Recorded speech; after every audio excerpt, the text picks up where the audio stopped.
Well, this morning on Today, an exceptional number of exceptional guests. We have with us, for your edification, Fu Manchu, Dr. Strangelove, Henry Orient, the March Hare, plus the stars of the Mouse That Roared, I'm All Right Jack, Lolita, the legendary radio Gong Show. We also have Inspector Clouseau of the Pink Panther movies, and as a special feature, we have Chauncey Gardner from the current hit movie Being There, starring our most special guest of all, Mr. Peter Sellers, who has been nominated for an Academy Award for his performance in Being There. Good morning, all of you. Well, good morning, Gene. I can't top that. There's nothing else to say after that.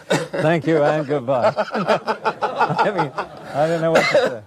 Of all of those roles, and you have been in more than 50 films in the last 30 years, do you have a single favorite role or film? Well, aside from Being There, I think the film I most enjoyed being in was Dr. Strangelove. Two particular characters. Aside from that, Being There was an ambition, you know, that I wanted to do all my life. What did you like about Strangelove? I liked the character of the doctor, and I liked the character of the group captain, Mandrake, yes. Those two, and lovely memories of Stanley Kubrick and Terry Southern. And do you ever go back and see your movies? Do you like to watch yourself in the movies? Do you watch them on television, or do you go to the theaters and watch your movies? No, I went last night to see Being There because I hadn't seen it with an audience. And it was very interesting to see the reaction, you know, on various levels. Because the audiences here are very sophisticated. They pick up very quickly, I notice, on little innuendos. Really? Yes, yes. In different parts of the world, you think audiences act differently to the same film? Oh, absolutely. I mean, I haven't seen that in other parts of the world. But other films, they do, yes. What's the difference between a California audience and a London audience, for instance? Well, a London audience and a New York audience are identical. I mean, if you're taking a West End audience, right, identical. They're very hip. And I would say, like in Westwood, about the same. About the same. But you get out of those areas in England, and you're in a totally... You've got to be careful what you show them. Who are you talking as now? Somebody told me you have no voice. Time magazine's cover story insisted that there is no Peter Sellers, that you are only a mass of characterizations, and that inside there is no body. That's true, yes. How did you react to that? Well, I didn't react. I just mouthed things.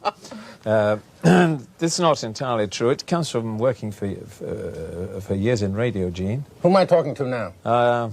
Let me see. He's not in, I'm sorry. Anybody there? No. How does somebody who comes from London talk? Well, I mean, there are so many London accents. It's difficult to say. I mean, there's... I mean, you know, people think of Cockney accent. There are 5 Cockney accents. All right. And there are other accents that are also from London. And then you have cultured London. Well, let's hear them. Well, you want to hear... Sure, I want to hear some accent. I want to hear you speak various Englishes. The people over here have difficult enough time understanding Michael Caine, so I don't know. I'll put subtitles on as you speak. Well, I'll tell you straight out, Gene. What I like about you and your show is you're frank. No, I don't mean like the name. I mean, what you say is frank. Now, I likes that because it gets to the core, see? And when you get to the core, you get the essence. Precious bodily essence. That's sort of that's an old sort of Cockney accent. And what happens when you get into... Oh, do you mean one of theirs? One of the Hooray Harrys. Yes, yes. The Hooray Harrys, yes. Well, they're very good on TV. And they're quite erudite, you know, and there's it's very interesting, Mr. Sharrett, that you shall come on the show.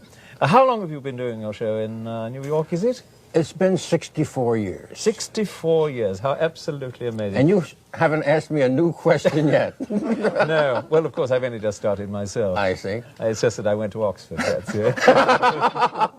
And what happens when you have to sell something? What do you say when you have to sell a product on television? How do you cue the control room? All those TV selling voices are more or less the same, you know. They're the same all over the world. Get so-and-so today, you know.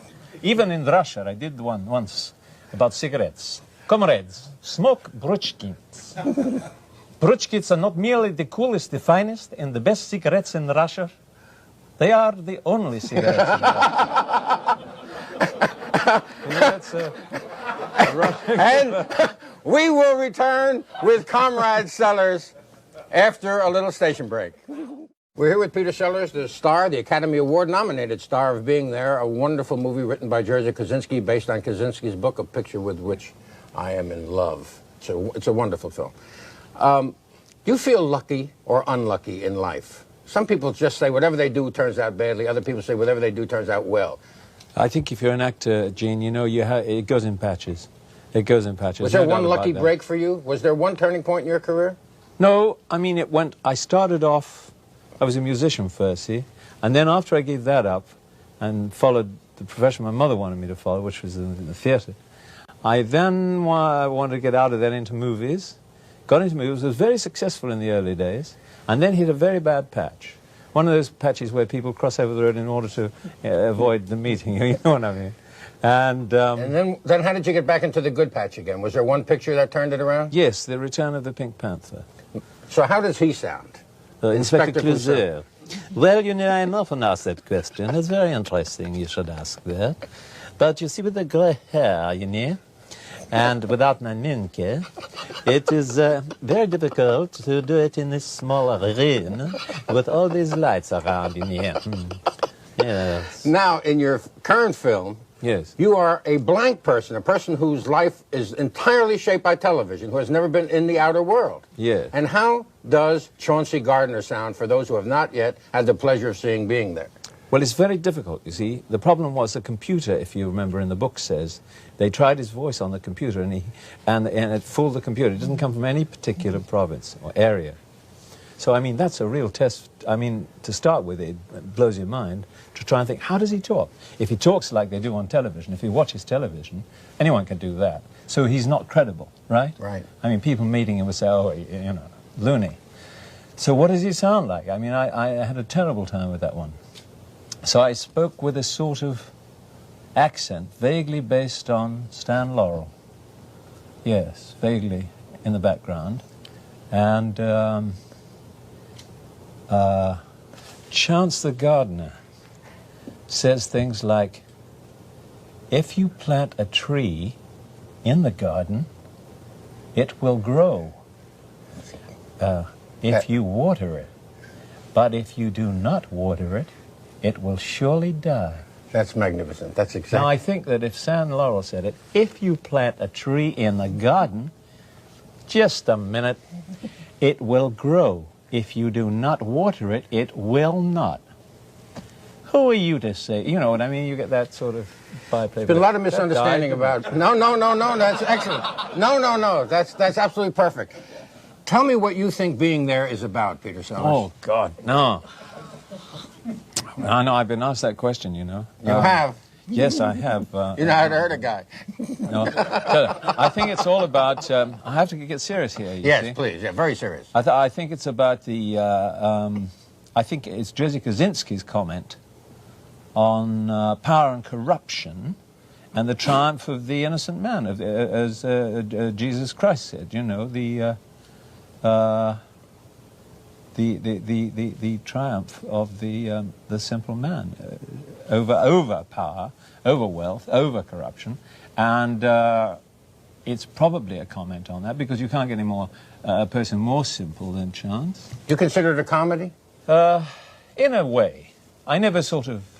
It's not one of those guffaw comedies. No. Is it the most satisfying job of acting you've done on the screen? The most difficult. The most difficult. Yes, except for working with that incredible actor, Melvyn Douglas, and who I've admired for years, absolute years. So you're both Academy Award nominees. Yes. Have you your speech prepared? Oh. And the winner is Peter Sellers. What are you going to say? Yeah. I'm not going there. Oh, you're not? No. I've got. I'm cutting this thing. You see. Fu Manchu. Right. And it's your new movie, is Fu Manchu. Fu Manchu. And you're editing it now. Yes. First time you ever directed a Chinese movie? It is, and I'm eating a lot of food right now, Chinese food, to get into it.